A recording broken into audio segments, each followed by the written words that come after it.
Ali Habibin Your Excellency, the Executive Governor of Bauchi State, Senator Bala Mohammed Kawaran Dala Usmania, heavily represented by the Chief of Staff, Dr. Ibn Gamawa, representatives of the Minister of Health, the Minister of Foreign Affairs, the representative of the Speaker, Bauchi State House of Assembly, other distinguished invitees,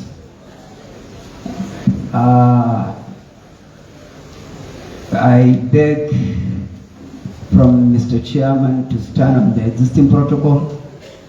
Assalamu alaikum wa rahmatullahi ta'ala wa barakatuh. I wonder what to say in just a space of 3 minutes as a keynote speaker.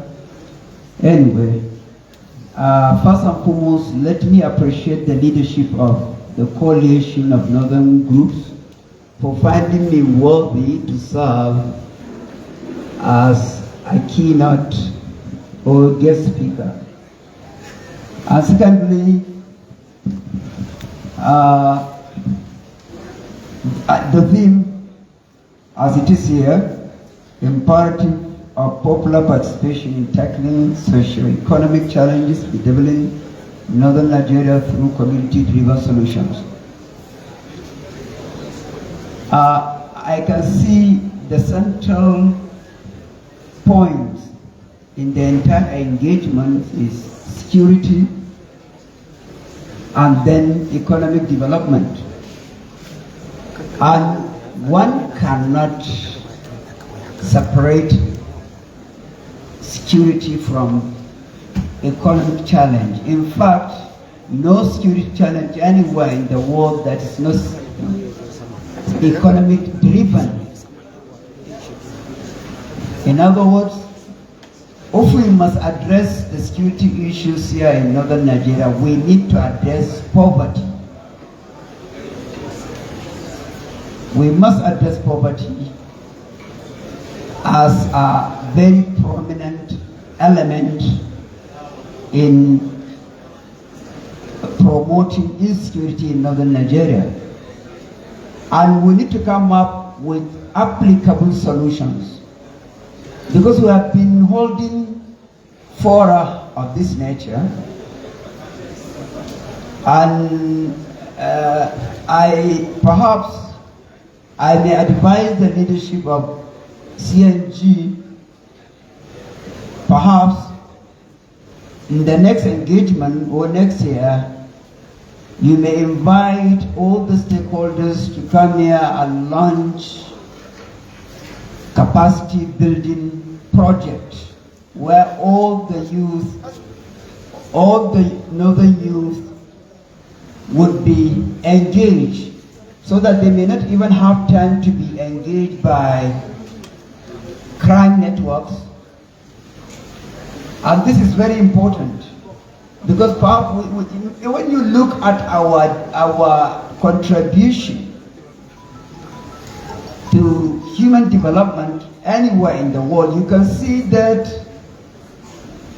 what we are based at is consumption.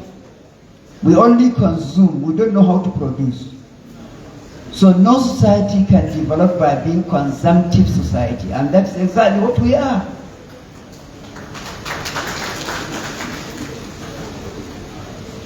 So no matter how God-fearing our youth are, no matter how much our preachers preach, no matter how they try to control the behavior of their wards and their children, I can tell you that as long as there is poverty, poverty is always central to insecurity, as I said earlier, anywhere in the world. Unless we join hands to fight poverty, to fight hunger, then we are yet to see the worst as far as insecurity is concerned. So we should stop, re-echoing the slogans of younger ones being obedient to their parents and guardians. No. As long as, just as the chairman of Board of Trustees rightly said, that during the last protest, the younger ones came out in troops, and they would have consumed the whole nation,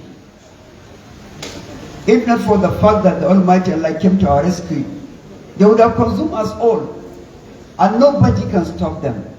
And in every moment, we need to know how many younger ones, and that is how many mothers are putting to bed in every second.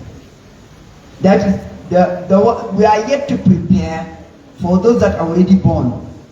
And here I'm not preaching for, of course, for birth control or something like that. What I preach for is that we need to engage the younger ones. We need to make them productive. There is absolutely nothing wrong in I don't see anything wrong in overpopulation. It's as long as the population is productive. No Chinese is ashamed of the fact that his country is the most populated country in the world. Every Chinese man is proud of the fact that they are the most populated country because the population is productive. So whenever we come to address issues of this nature, we tend to focus on how to control the population instead of making the population productive.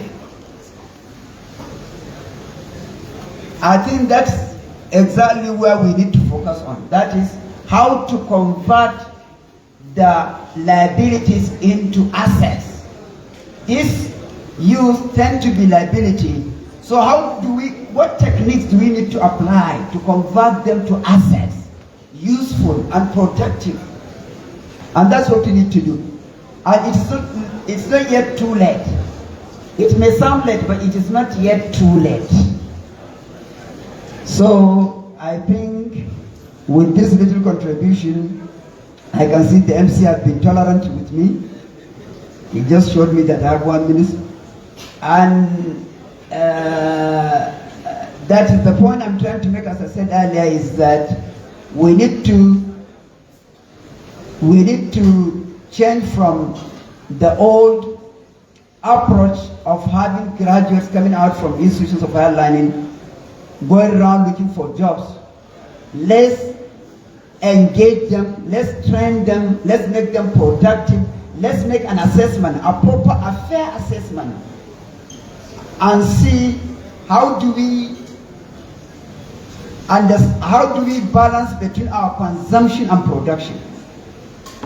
As long as, if we have a balance between production and consumption, and if our production outweighs our consumption, that means we are automatically rich. So we are in a century when human beings compete with robots on professional jobs, when other civilizations elsewhere in the world are there producing artificial intelligence and robotics that are there taking over human jobs, and we are here wondering what to do with those who have already born. Can you imagine? Some have already finished training the human beings. They are now coming up with robots to take over the human jobs, and we are here tackling with the primitive problem, the most primitive ever, because this problem has been in existence ever since the existence of Adam. How to make human beings productive is the oldest challenge human beings have ever faced, right from the day Adam stepped on this earth. How to make human beings productive and useful to himself.